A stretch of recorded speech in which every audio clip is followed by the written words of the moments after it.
Today I'm going to be demonstrating how I braid and take care of my horse's mane and tail. The first thing I do is undo all of the braids from the week before with my fingers, making sure to go through every one really carefully, unbraiding it, not just trying to rake through with your fingers from there, but carefully unbraiding each of them to make sure there's no extra breakage or extra damage done to the hair.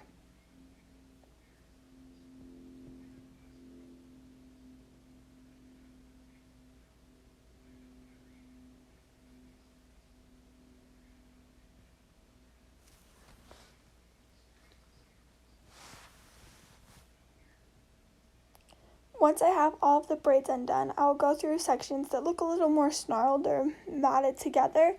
and section them out and work through some of the larger tangles and knots with my fingers before going in with a brush to make sure that I am getting as many of the knots detangled as I can instead of just breaking off hair.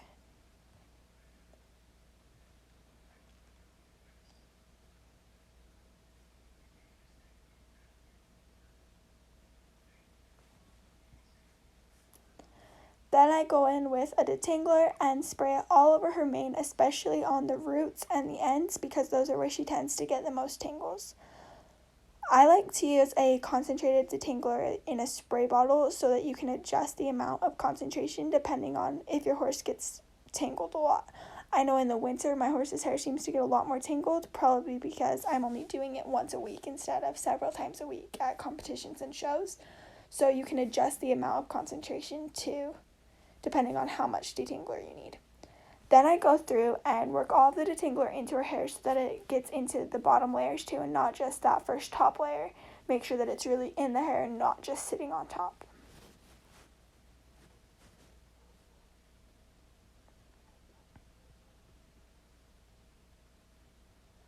Then I take just a regular mane and tail brush and start at the ends and get all the tangles out at the ends and then work my way from the bottom up so that I'm not just pushing all of the knots to the bottom, but instead actually getting them out from the start.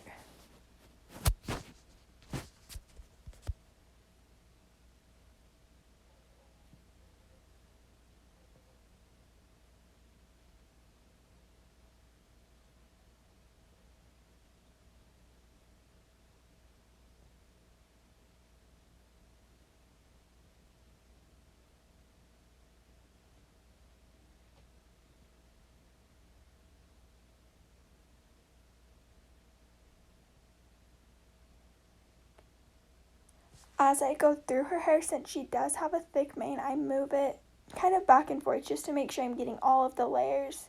really brushed out and not just that top layer.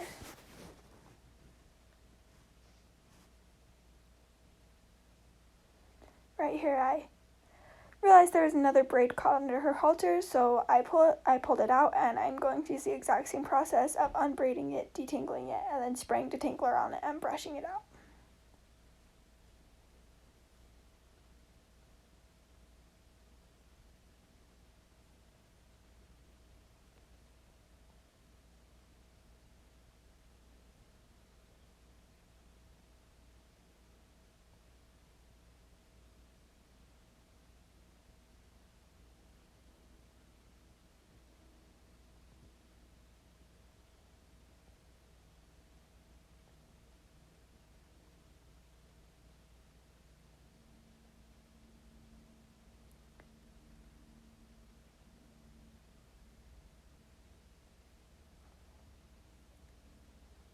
Now that it's all brushed out, I start braiding. So I section it into smaller pieces and then take those pieces and section them into 3 pieces and start braiding them.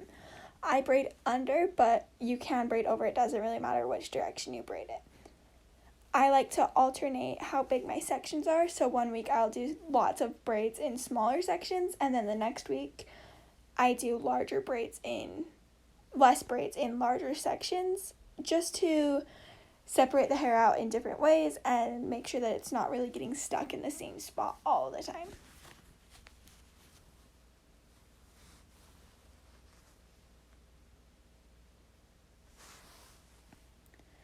In the warmer months, I do shampoo and condition her mane and her tail, but since it's still cold outside and she does live outside,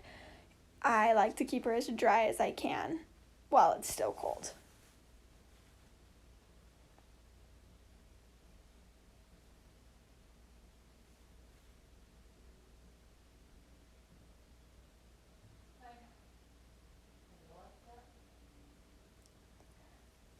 Now I will just go working from her withers up to the top of her neck in this exact same way, sectioning it and then breaking it into smaller pieces to braid it, and braiding all the way to the bottom so there's as little hair as possible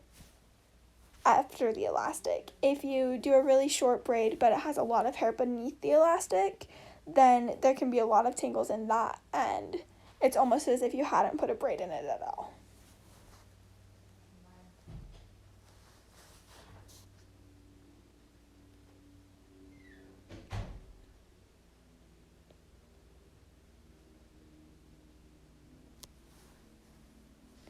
You can brush it as you go, so once you have a section, brush it again, and sometimes I will do this if her hair is just seeming a little bit more tangly than usual, but most of the time I just brush it once and then it stays brushed out to braid, but you can, once you section it, brush it again and then braid it, just to make sure there's no tangles going into the braids.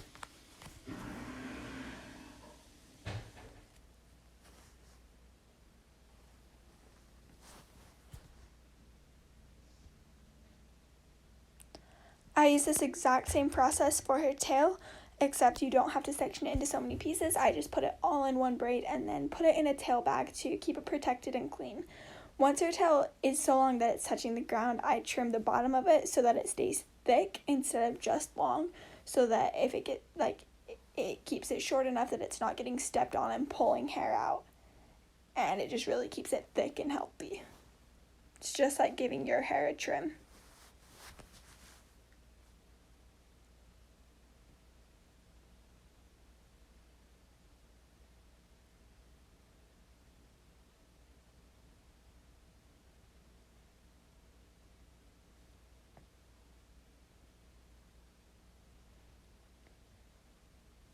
So this is the process that I use to keep my horse's hair long and healthy, but it's also important to make sure that they have a good healthy diet so that their hair can grow, because if they're lacking the nutrients and the vitamins that they need, then they won't be able to grow hair like they should. And so it's important to make sure that their diet is supporting this healthy hair growth, but also that you're taking care of the hair and making sure that it's healthy too.